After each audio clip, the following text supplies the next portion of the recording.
Welcome back to my YouTube channel. Today I am doing the final part of books I read in 2024, quarter 4 video. This year I did videos separated by quarters as I read rather than months because I didn't slow down my reading this year, but last year was the goal where I wanted to read 100 books, and then this year my goal was just to read one more than that, so 101, and today I guess we're gonna see if I got the goal or not. Hope everyone had a good, happy holidays and is excited for the new year. I am officially leaving for Orlando. Let's see, today's the 30th. In 27 days. So I'm excited. I'm nervous. Feel like I still have a lot to do. Hope you guys like my crew neck. I got it for Christmas from Etsy. It's Cousin's Beach crew neck from The Summer I Turned Pretty. I think it's so cute. Let's just go ahead and get started. I'm going to talk to you guys a little bit about what I've read in October, November, and December. Where we left off in September, I was at 88 books. So the 89th book I read on October 2nd is The Perks of Being a Wallflower by Stephen Chbosky. I don't really ever know how to say his last name, but this is not the first time I've read it. It's actually the second. I read it last year, and then I wanted to read it again this year. I gave it 4 stars. It's a classic. And if it's not technically a classic yet, it will be soon, I'm sure. I just think it's a masterpiece always. Doesn't really matter what age you are. I think anybody could read it and enjoy it. Next, I read Blue Lily, Lily Blue by Maggie Stiefvater. And by the way, I'm going to be putting the covers over here, so I guess I'll scoot over a little bit. I'm going to be putting the covers over here because you can't tell because my bookshelf is usually here. You might tell a difference because my vinyl shelf is usually there. We're actually moving out of my house.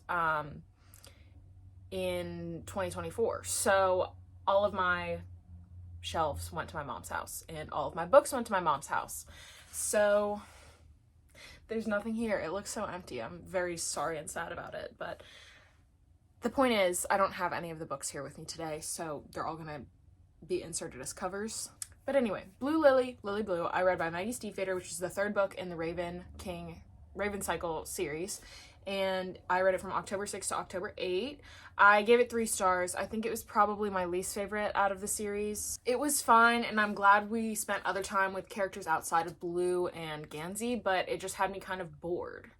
My favorite elements of this series is the characters. I've talked about this before. The actual plot doesn't really work for me. I think it's a nice idea, but the execution of it is just like, it's missing something. I don't think it's like explained enough, and these books I'm pretty sure are meant for like around middle grade young adult, and I'm a 20-year-old girl and sometimes I have trouble understanding what's going on, so I think some of the plot gets a little bit lost. So I really enjoy the time we spend with the characters, but it doesn't do it enough sometimes because it's so focused on the plot, but not in enough detail.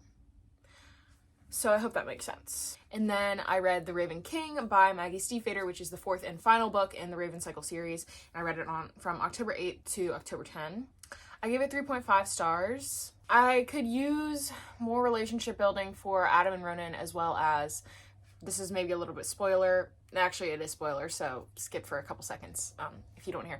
I could also use time spending with Blue and Gansey post-death, weird death kiss thing. That was such a major build-up in literally the entire series, and then it happens. I think that there was only a really short bit after that actually happened where we saw all these characters interacting, and I'm just kind of left sitting there like, what happens now? Yeah, this final book came out in 2016, so I'm assuming she's not writing anymore, but I could definitely use another one, at least.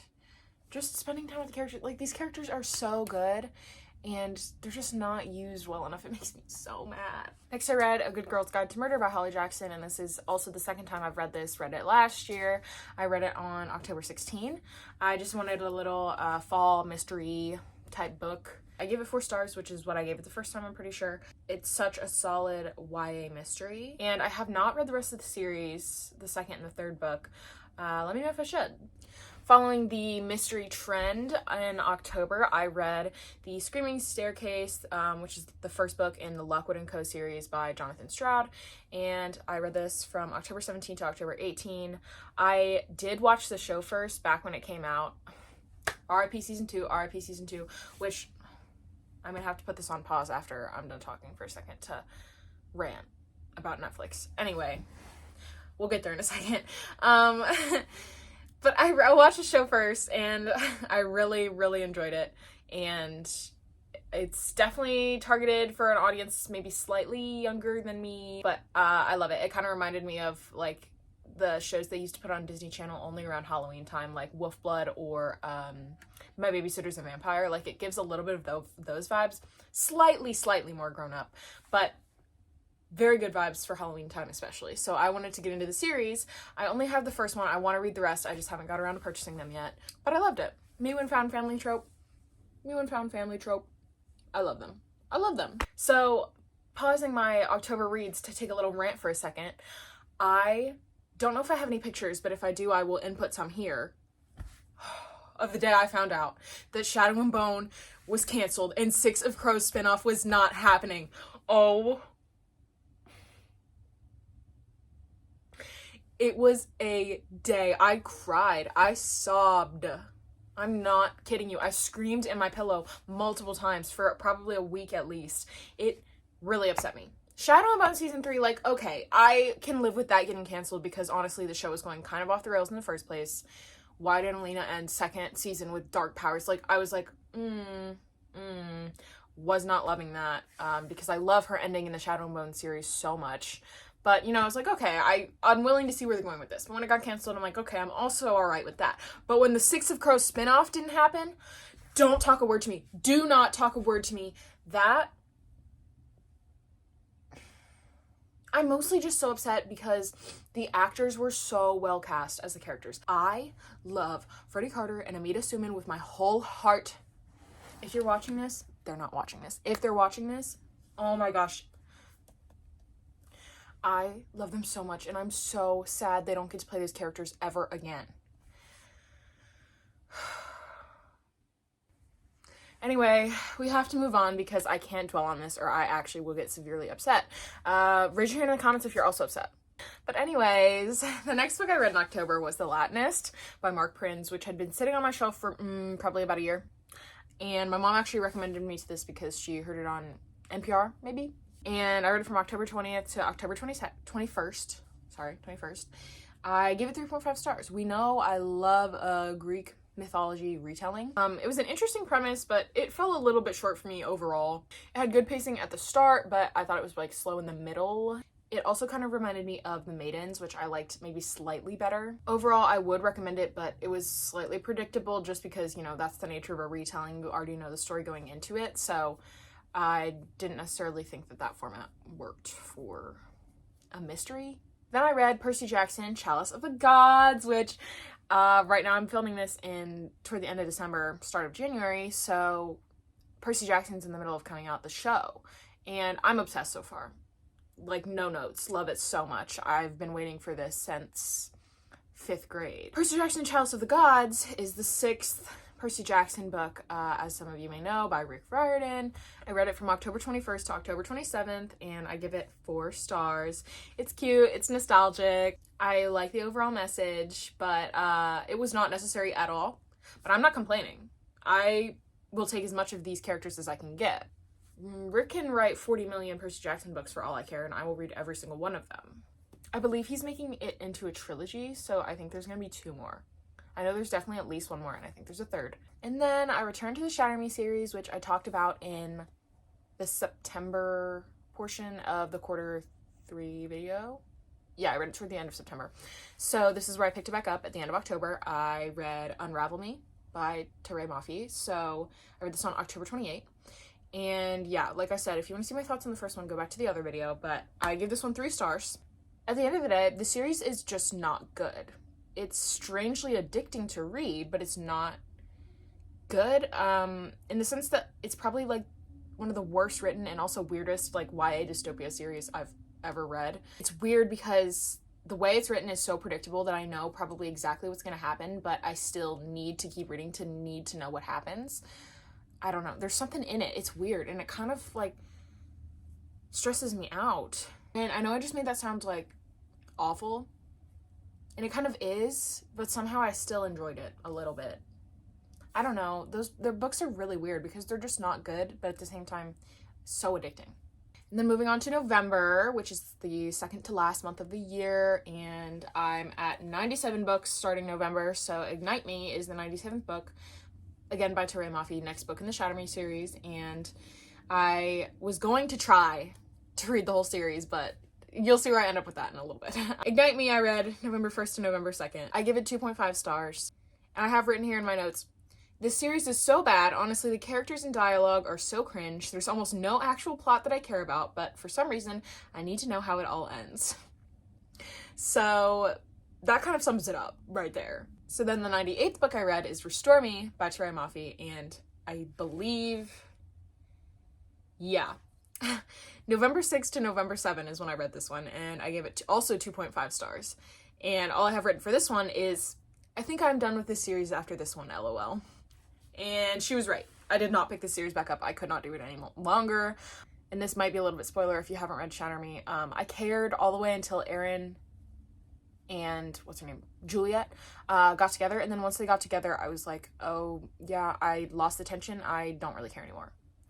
But I kept going with it because I'm pretty sure that's maybe the second or the third one, and Restore Me is the fourth. So I kept going with it, and then they started getting into this, well, she's actually a girl whose family is royalty, and I was like, no, we're doing too many cliche YA tropes. I'm out of here. As much as I love those individually, they can't all be in one, or it ruins it. Like, I had to get out of there. So then the 99th book I read in the year is Lessons in Chemistry by Bonnie Garmis. From November 9 to November 11. I gave it 4 stars. This was the, I believe, like, Goodreads book of the year last year or something. I don't know. It was all over Barnes & Noble last year, and I do briefly remember Goodreads promoting it. So it definitely won some type of award last year. And I was interested to read it because everyone was giving it hype, and also a show has come out already, with Brie Larson in it on Apple TV Plus. I am pretty sure. I haven't watched it yet. I want to get around to watch it. I just don't have Apple TV Plus. So we'll get there eventually.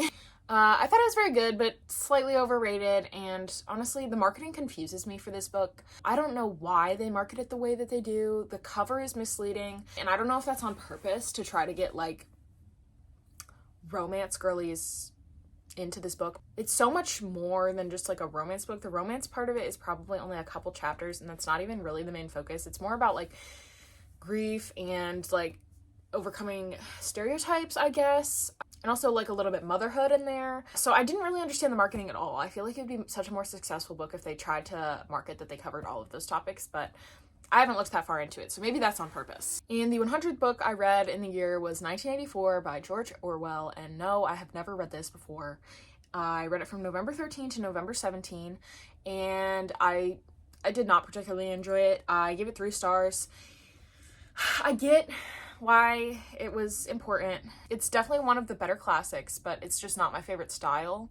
It's good for what it is and for when it was written, but it was just nothing I would reread. I understand why it's a classic, but it's just not my favorite. And the 101st book I read, which was my goal, and we're reaching it at the end of November here, is The Starless Sea by Erin Morgenstern. She also wrote The Night Circus, which I haven't read, but I know a lot of people are into that book series. I don't remember if there's multiple. I read this from November 19th to November 20th, and I gave it 2 stars. I did not like this book. I was really upset because I saw somebody recommend this book, and they were like, this is one of my top fantasy books. And I was like, okay, I'm not much of a fantasy reader because it's hard for me to get into the world building sometimes. So I'm going to pick this one up because it's guaranteed to be good. No, it was not good. I did not think it was good at all. It's a good idea, poor execution. I'm just going to read my Goodreads review for this because I feel like it kind of says what I need to say in a short way. So, did not like this. It constantly trips over itself while still somehow lacking an actual plot, but overall an interesting concept, so it's not the worst thing I've ever read. And now we're moving into December, the final month of the year. I only have read a couple books because, you know, as I said, I completed my goal back in November, and I've also been just focused on finals and then spending time with family, holidays, but I have read a little bit. So 102nd book I read in December was The Ballad of Songbirds and Snakes by Suzanne Collins, and I read it from December 15 to December 16. 4.5 stars. Every single time I read this book, this is my 3rd time reading it, 2nd time this year, 1st time I read it was last year. Every single time I read this book, the rating goes up. One day, no, I'm not going to go that far. It's not going to get up to 5 stars. 4.5 stars is probably its peak, but I reread it. I enjoy it even more than I did the time before. I was so, and am so, beyond obsessed with this movie. I saw the movie in theaters, I do not kid you, 4 times. 4 times in the theater within the span of 2 weeks. 3 times in 1 week, 1 time the second week. And then I bought it when it came out on digital. And so now I've seen the movie 6 times. I'm going to watch it again this week when Skyly comes over. And I'll probably continue to watch it again and again because it's just so well done. I have more in-depth thoughts from previous reads in the other videos. I think it was, let's see, August. So maybe the quarter 3 video from this year and last year. I think I read it in March or April. So you can go search around and see if you can find my other reviews for that if you're interested. They're not going to be as accurate to my thoughts now, obviously, since I've reread it a couple times, but I really just love the ambiguous ending. I love the song element. I love the complexity of the 2 main characters. The only thing that it lacks for me, and the reason that it's not my favorite Hunger Games, Catching Fire, is the lack of Peeta Mellark. Then the 103rd book I read in 2023, which was in December, is Once Upon a Broken Heart by Stephanie Garber. And I've had this recommended to me by Campbell, specifically a lot of times, my cousin, and also TikTok. All over the place on TikTok. So I read this from December 19th to December 21st, and I gave it 4 stars. I thought it was pretty good. I could not put it down. It was a little all over the place, and Evangeline, the main girl character, she's a little bit stupid about some things, and it's frustrating, but, you know, the naivety is part of her character, so I get it, but at the same time, it's frustrating. And at the same time, it was a fun little fairy tale, and I was interested the whole way throughout, so what can you do? It was good. The 104th book I read in 2024 is Heartstopper Volume 5 by Alice Oseman, and I love the Heartstopper series. I gave it 4 stars. I don't know if I said I read it on December 29. 4 stars. I can never get enough of the series. It's just so cute, honestly. And that is the last book I finished for the year. This was a fun time. I really enjoyed doing these little reading videos for you guys and for myself to look back on, and I will not be doing reading videos again next year, I don't think. Like I said, I'm going to be very busy. I talked about this, I think, in the quarter 3 video. I am doing Disney college program, and I'm hoping to be there till August, and then obviously I'll go back to school. So I won't be reading nearly as much as I have the past 2 years. I will continue to read because I love it, but won't be as frequent. I will probably do other videos. The vinyl collection video will be coming soon. I know a lot of people are on this channel from those. Thanks for watching. Hope you had a good 2023, and I hope you have a great 2024.